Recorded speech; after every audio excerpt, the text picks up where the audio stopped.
Hi friends, welcome to my channel Nisha Krishnan. ഇന്ന് നമ്മൾ ചെയ്യാൻ പോകുന്നത് 13ാമത്തെ ഡേ യോഗ പ്രാക്ടീസ്, അതായത് ബോഡി ഹീലിങ്ങിൻ്റെ 13ാമത്തെ ഡേ പ്രാക്ടീസാണ്. ഇന്ന് നമ്മൾ ചെയ്യാൻ പോകുന്നത് ആദ്യം ഓം ചാൻറ്റിങ് ആണ്. കണ്ണടച്ചിരിക്കുക. ഒരു 3 വട്ടം നമ്മൾ ഓം ചാൻറ്റ് ചെയ്യാൻ പോവാണ്. ഓം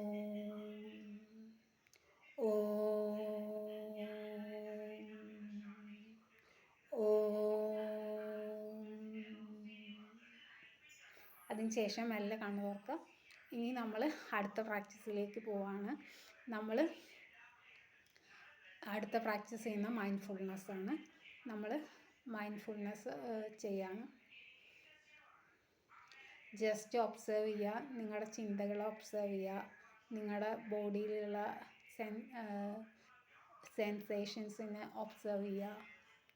വെറുതെ ഒബ്സർവറായിട്ട് ഇരിക്കുക. ഈ പ്രാക്ടീസ് നിങ്ങൾക്ക് എപ്പോൾ വേണമെങ്കിൽ ചെയ്യാം. ഈ പ്രാക്ടീസ് ചെയ്യുന്നത് നിങ്ങളുടെ മനഃശാന്തി കൂട്ടും, പ്രസൻറ്റ് മൊമെൻറ്റിൽ നിൽക്കാനുള്ള കപ്പാസിറ്റി കൂട്ടും. കാലും തറയിൽ തൊടുന്നത് ഫീൽ ചെയ്യുക, കൈ ഫീൽ ചെയ്യുക.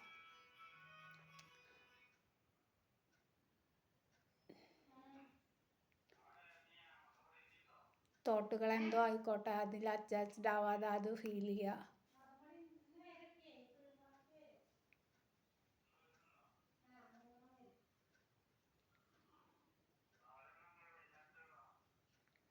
നല്ല കണ്ണു തുറക്കുക.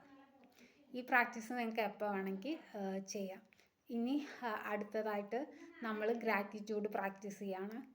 ഗ്രാറ്റിറ്റ്യൂഡ് നിങ്ങൾക്ക് ഇഷ്ടമുള്ള 3 കാര്യങ്ങൾ, നിങ്ങളുടെ ഫുഡാവാം, നിങ്ങളുടെ ഡെയിലി ലൈഫാവാം, ഡെയിലി ലൈഫിന് ഒരു പുതിയ ഡേ തന്നതിനാവാം, പിന്നെ എന്താ പറയുക, ഇത്രയും നിങ്ങളുടെ അച്ഛനും അമ്മയ്ക്കും ആവാം.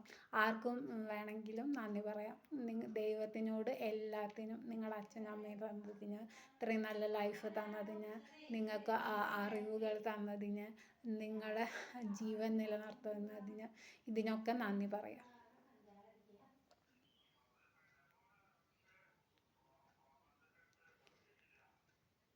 ഇതിന് നന്ദി പറഞ്ഞത് ശേഷം നമ്മൾ അഫർമേഷൻസ് ചെയ്യാണ്.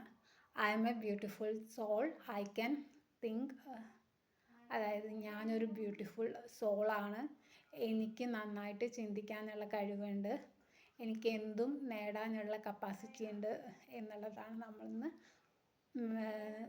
അഫേം ചെയ്യാൻ പോകുന്ന കാര്യം. അതിനുശേഷം നമ്മൾ പ്രാണായാമം ചെയ്യാണ്. ഇന്ന് നമ്മൾ ഭ്രമരി പ്രാണായാമമാണ് ചെയ്യുക. കൈ കൊണ്ട് ചെവി അടച്ച് പിടിക്കുക, 2 കൈ കൊണ്ട്, 2 തള്ള വിരലുകൊണ്ടും.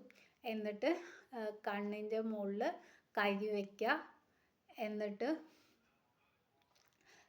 നാവ് ചുരുട്ടി പിടിച്ചിട്ട് ശ്വാസം എടുക്കുക. എന്നിട്ട് ശ്വാസം വിടുമ്പോൾ എന്നുള്ളൊരു സൗണ്ട് ഉണ്ടാക്കുക.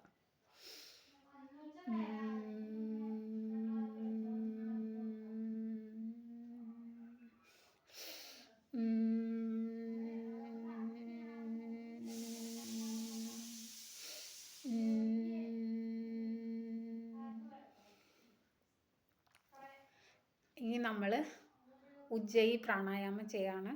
അതായത് മൂക്കിലൂടെ ശ്വാസം എടുക്കുക, എന്നിട്ട് വായിലൂടെ ഒരു സൗണ്ടോട് കൂടിയിട്ട് വിടുക.